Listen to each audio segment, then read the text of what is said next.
Assalamualaikum warahmatullahi wabarakatuh. Kami dari kelompok J akan mempresentasikan hasil diskusi kami terkait dengan tugas akuntansi menengah 1 yang diberikan. Sebelumnya, perkenalkan nama saya Eklora Nurudi Septia, nomor NPM 240130101058 dan rekan-rekan saya. Perkenalkan, nama saya Nasyua Putri Prisilia dengan nomor NPM 240130101376. Perkenalkan, nama saya Indira Francisca Anita Sefrina dengan NPM 240130100347. Perkenalkan, nama saya Karissa Firda Agustin dengan NPM akhir 021. Baik, di sini saya akan menjelaskan tentang soal liabilitas jangka pendek. PT Mandiri Teknik adalah perusahaan yang bergerak di bidang jasa instalasi dan pemeliharaan peralatan listrik. Berikut ini adalah transaksi-transaksi yang terjadi selama bulan Desember 2024. Perusahaan menutup buku pada tanggal 31 Desember 2024. Transaksi yang pertama pada tanggal 1 Desember 2024, PT Mandiri Teknik menandatangani kontrak sewa gedung selama 1 tahun dengan pembayaran di muka sebesar 240 juta untuk periode 1 Desember 2024 sampai 30 November 2025. Transaksi ini dibayar tunai dan dicatat sebagai beban.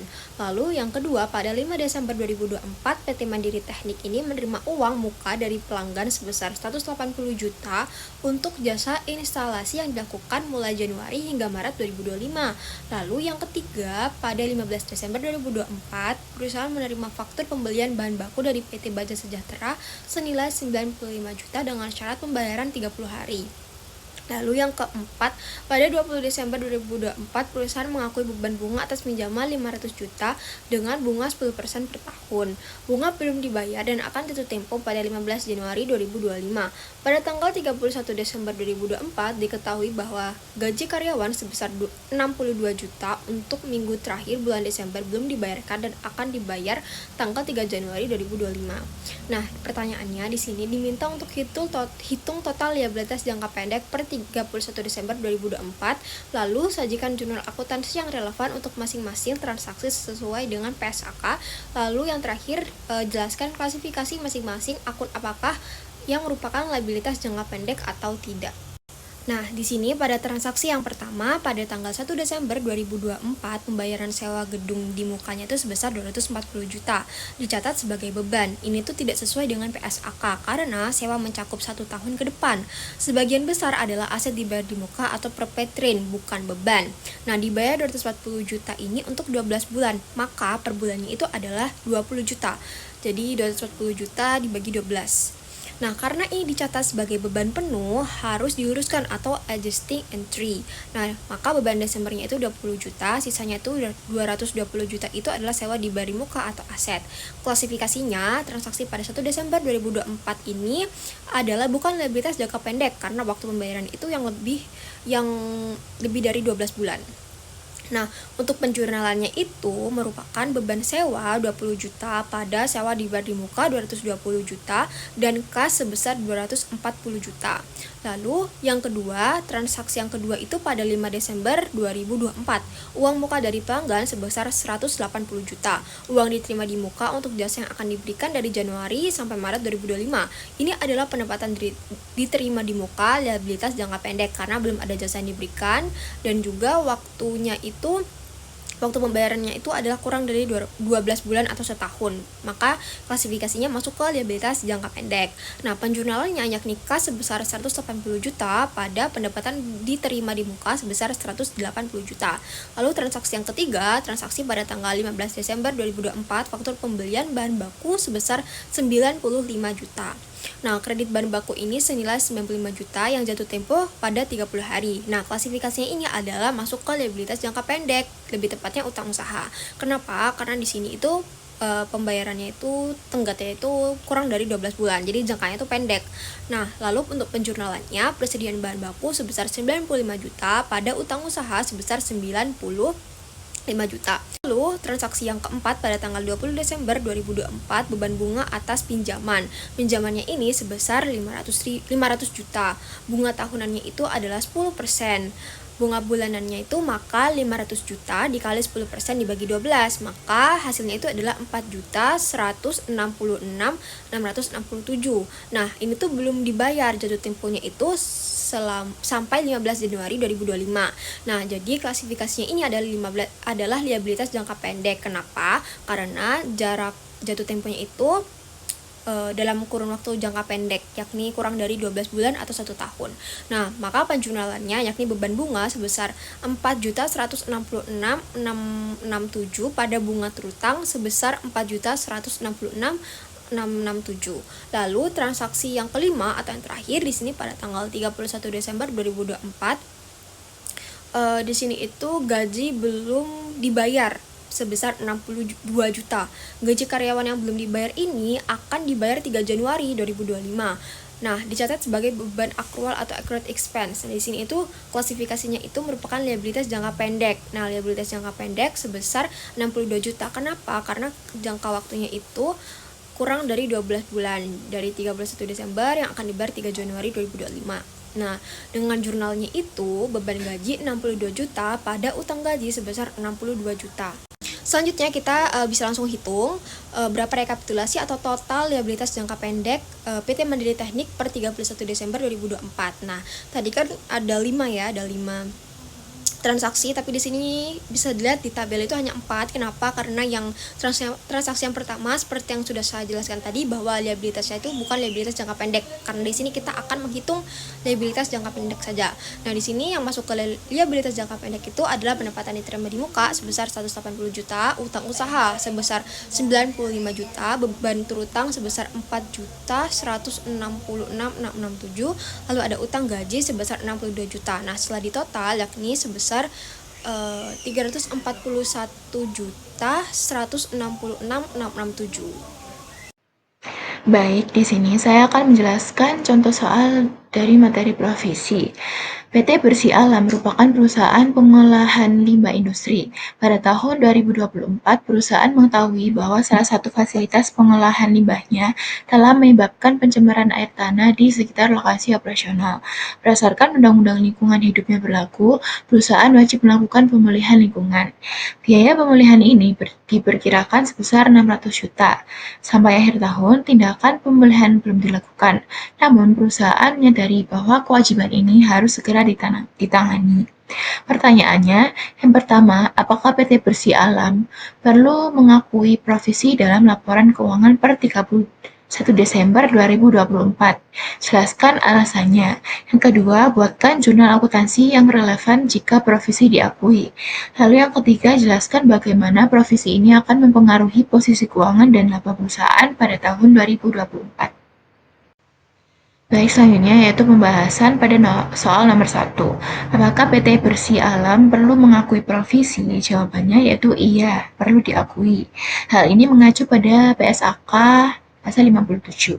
Ada kewajiban hukum dari Undang-Undang Lingkungan Hidup. Kemungkinan besar akan terjadi arus keluar sumber daya senilai 600 juta. Estimasi biayanya dapat dilakukan secara andal. Maka hal ini provisi harus diakui. Lalu selanjutnya soal nomor 2. Buatlah jurnal akuntansi yang relevan jika provisi diakui. Pada tanggal 31 Desember 2024, jurnal pencatatannya yaitu beban pemulihan lingkungan senilai 600 juta di debit dan provisi pemulihan lingkungan senilai 600 juta di kredit. Selanjutnya pembahasan dari soal nomor 3, pengaruh provisi terhadap posisi keuangan dan laba. Nah, dampaknya terhadap laporan keuangan, yaitu yang pertama, laba perusahaan berkurang karena adanya beban pemulihan lingkungan. Lalu yang kedua, kewajiban bertambah pada sisi liabilitas dalam bentuk provisi. Lalu yang ketiga, ekuitas menurun akibat laba yang menurun. Selanjutnya yaitu soal kontingensi. Soalnya yaitu selama bulan September, PT Manajemen Keuangan MNC menjual peralatan produksi seharga 140 juta dengan garansi 6 bulan. Biaya untuk memperbaiki kerusakan yang masih dilindungi garansi diperkirakan 600% dari harga jual. Pada tanggal 11 Oktober, seorang pelanggan memerlukan penggantian komponen senilai 200.000, ditambah dengan biaya tenaga kerja sebesar 90.000, yang masih dalam satu garansi.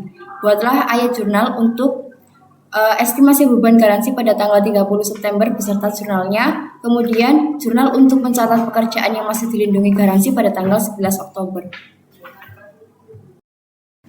Jawabannya yaitu untuk mencari estimasi beban garansi bulan September harus dikalikan terlebih dahulu dengan garansi yang diperkirakan sebesar 6% dengan harga peralatan produksi sebesar 140 juta. Kemudian setelah dijumlahkan hasilnya yaitu 8.400.000. Kemudian yang kedua yaitu jurnal untuk mencatat pekerjaan yang masih dilindungi garansi pada tanggal 11 Oktober. Utang garansi produk sebesar 250.000 pada persediaan 200.000 dan utang gajinya 90.000. Baik, yang selanjutnya yaitu ada analisis liabilitas jangka pendek, provisi, dan kontingensi pada laporan keuangan Bank Raya pada tahun 2023. Nah, yang pertama yaitu ada liabilitas jangka pendek. Nah, liabilitas jangka pendek ini adalah kewajiban yang jatuh tempo dalam waktu 1 tahun atau kurang dari 1 tahun. Bank Raya ini memiliki liabilitas jangka pendek. Yang pertama yaitu ada liabilitas segera. Liabilitas segera merupakan liabilitas bank kepada pihak lain yang bersifat wajib segera dibayarkan sesuai dengan perintah pemberi manfaat perjanjian yang telah ditetapkan. Liabilitas segera ini nominalnya dapat dilihat pada slide. Kemudian yang kedua yaitu ada simpanan dari nasabah. Nah, simpanan nasabah ini terbagi menjadi 3. Yang pertama yaitu ada giro. Giro merupakan simpanan nasabah yang penarikannya dapat dilakukan pada setiap saat menggunakan cek atau dengan cara pemindah bukuan dengan biliet giro atau sarana perintah pembayaran yang lainnya. Nominalnya dapat dilihat pada slide. Nah, yang berelasi yaitu ada PT Bank Rakyat Indonesia atau BRI, kemudian ada PT Bank Mandiri, PT Bank Negara Indonesia atau BNI, kemudian ada entitas dan lembaga pemerintah. Nah, entitas dan lembaga pemerintah ini memiliki simpanan giro senilai yang tertera pada slide dan lain-lain ini pada PT Bank yang lainnya. Selanjutnya yaitu ada tabungan. Nah, tabungan ini merupakan simpanan nasabah yang penarikannya hanya dapat dilakukan menurut syarat tertentu yang telah disepakati. Nah, nominal tabungan ini dapat dilihat pada slide. Ada pihak ketiga dan pihak yang berelasi. Pihak yang berelasi ini ada entitas dan lembaga pemerintah, karyawan kunci dan lain-lain. Selanjutnya yaitu ada deposito berjangka. Deposito berjangka ini merupakan simpanan nasabah yang penarikannya hanya dapat dilakukan pada waktu tertentu sesuai perjanjian antara penyimpanan bank dengan bank deposito. Bank deposito berjangka dinyatakan sebesar nominal yang tercantum dalam biliet deposito atau yang diperjanjikan. Pihaknya yang di sini ada pihak ketiga, ada pihak yang berelasi juga. Pihak yang berelasi ini ada entitas dan lembaga pemerintah, yaitu senilai sekian dan yang lain-lain juga. Nah, deposito di sini tuh nilainya tidak lebih dari 1 tahun semua, cuma ada 1 bulan, 3 bulan, dan 6 bulan. Nah, dari 3 simpanan nasabah tersebut kan ada giro, tabungan, dan deposito berjangka. Nah, simpanan nasabah tersebut ditotal sehingga menghasilkan 8.185.975.584 rupiah.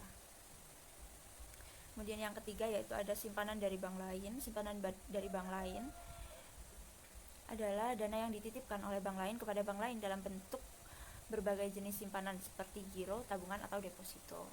Nah, simpanan dari bank lain ini ada 2 pihak juga. Yang pertama yaitu pihak ketiga. Pihak ketiga ini jangka waktunya kurang dari 1 bulan, yaitu ada deposito berjangka dan giro. Kemudian pihak berelasi ini jangka waktunya juga kurang dari 1 bulan, yaitu ada interbank call money. Nah, tingkat suku bunga rata-rata per tahun untuk simpanan dari bank lain ini, yang pertama deposito berjangka dia ada 4,75%, kemudian giro ada 0,10%, interbank call money sebesar 5,82%. Pihak yang berelasi yaitu ada PT Bank Rakyat Indonesia dan entitas lembaga pemerintah. Selanjutnya yaitu ada utang pajak. Utang pajak adalah pajak yang masih harus dibayarkan, termasuk sanksi administrasi berupa bunga, denda, atau kenaikan yang tercantum dalam surat ketetapan pajak atau surat sejenisnya berdasarkan ketentuan peraturan perundang-undangan perpajakan. yaitu ada pajak penghasilan pada pasal 21, 23, pasal 4 ayat 2, dan pajak pertambahan nilai sebesar yang tertera pada slide. Bank Raya ini juga memiliki provisi. Nah, provisi adalah kewajiban saat ini dengan waktu atau jumlah yang tidak pasti, yaitu ada penyisian kerugian penurunan nilai, merupakan penyisian cadangan kerugian penurunan nilai atas aset keuangan, non-keuangan, dan tagihan komitmen dan kontingensi. Nah, kalau pada aset keuangan ini